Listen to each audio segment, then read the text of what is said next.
Hello friend, સ્વાગત છે તમારું મારા કિચનમાં। આજે આપણે મુઠિયાને ફ્રાય કર્યા વગર, સ્ટીમ કર્યા વગર ઝટપટી બનીને રેડી થઈ જાય એવું સુરતી મિની ઊંધિયું બનાવીશું।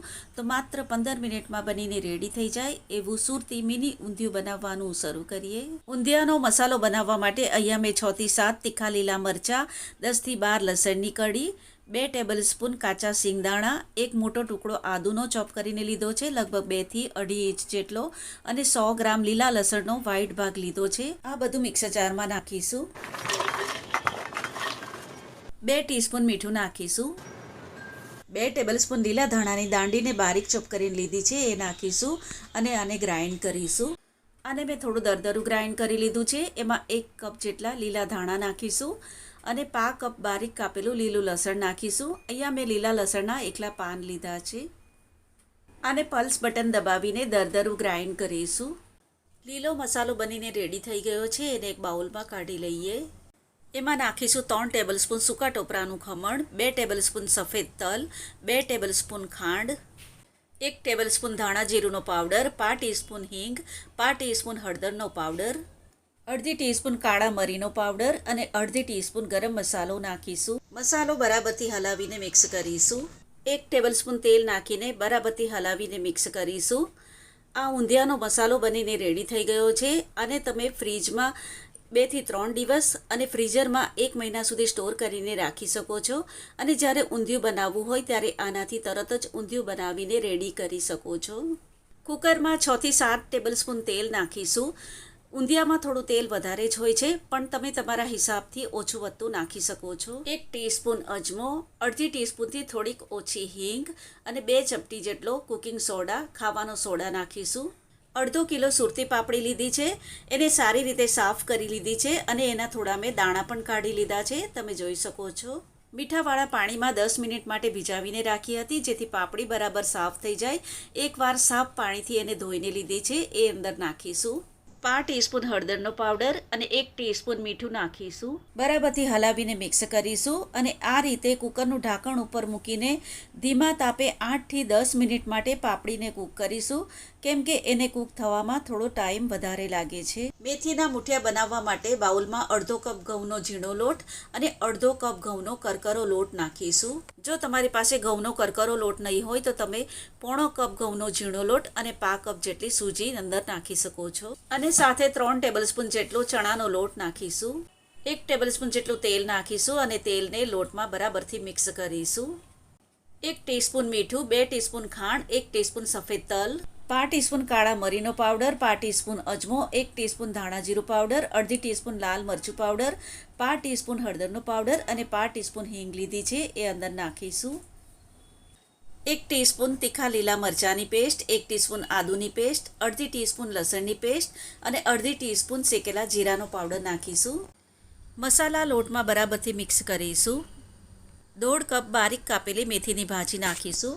આમાં તમે 1.5 થી 2 કપ જેટલી મેથીની ભાજી નાખી શકો છો।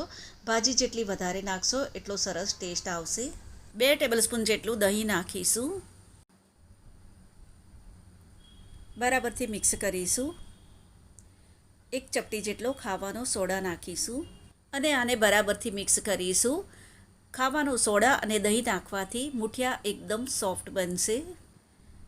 એકદમ થોડું થોડું પાણી નાખીને લોટ બાંધીશું, કેમ કે ભાજીનું પણ મોઇસ્ચર છૂટશે તો લોટ પછી વધારે ઢીલો થઈ જશે, એટલે પહેલેથી વધારે પાણી અંદર નથી નાખવાનું। લોટ બાંધીને રેડી કરી દીધો છે। 1 ટીસ્પૂન તેલ નાખીને હલકા હાથે થોડો મસળી લઈએ। હવે આના મુઠિયા બનાવી લઈએ। આ રીતે લાંબા મુઠિયા બનાવીશું।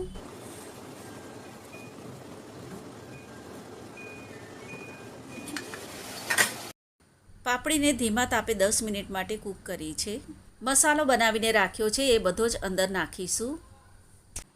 બરાબરથી હલાવીને મિક્સ કરીશું। 200 ગ્રામ રતાળુ કંદના થોડા મોટા પીસ કરીને નાખીશું। 2 મીડિયમ સાઇઝના બટાકાને મોટા પીસ કરીને લીધા છે, આ પણ 150 થી 200 ગ્રામ છે। 3 થી 4 નાની સાઇઝના રીંગણ લીધા છે, એને ઉપરથી આ રીતના 2 કટ લગાવી દીધા છે। આપણે જે મસાલો બનાવ્યો એ તમારે ભરવો હોય તો અંદર ભરી શકો છો। હું અત્યારે આમ જ રીંગણ અંદર મૂકી રહી છું।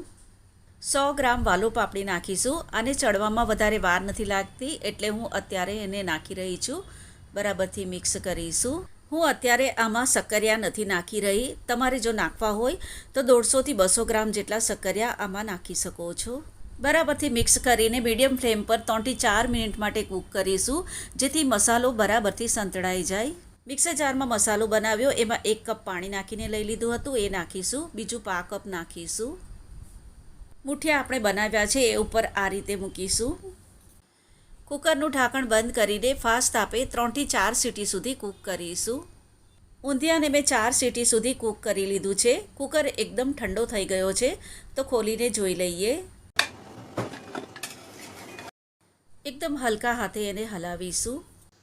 ગેસ ચાલુ કરીશું અને ગેસની ફ્લેમ એકદમ ધીમી રાખીશું. આમાં 1 થી 2 ટેબલસ્પૂન જેટલું તેલ નાખીશું. વેજીટેબલ બધા જ સરસ રીતે કૂક થઈ ગયા છે. મને થોડું મીઠું ઓછું લાગે છે તો અડધી ટીસ્પૂન જેટલું નાખી રહી છું. તમે ટેસ્ટ કરી લેજો પછી નાખજો.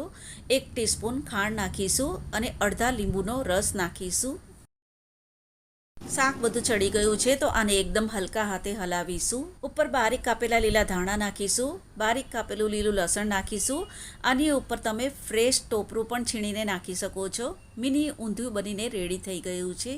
ખૂબ જ ઓછા સમયમાં એકદમ ટેસ્ટી મિની ઊંધિયું બનીને રેડી થઈ ગયું છે. તમે આને એકવાર જરૂરથી ટ્રાય કરજો. રેસીપી તમને પસંદ આવે તો વિડીયોને લાઇક કરજો, તમારી ફેમિલી અને ફ્રેન્ડ્સ સાથે શેર કરજો. ચેનલ પર નવા હોય તો સબસ્ક્રાઈબ કરવાનું ભૂલતા નહીં. કમેન્ટ બોક્સમાં લખીને જરૂરથી જણાવજો કે તમને આ રેસીપી કેવી લાગી. તો ફરીથી પાછા મળીશું આવી જ એક નવી રેસીપીની સાથે. ત્યાં સુધી bye bye and take care.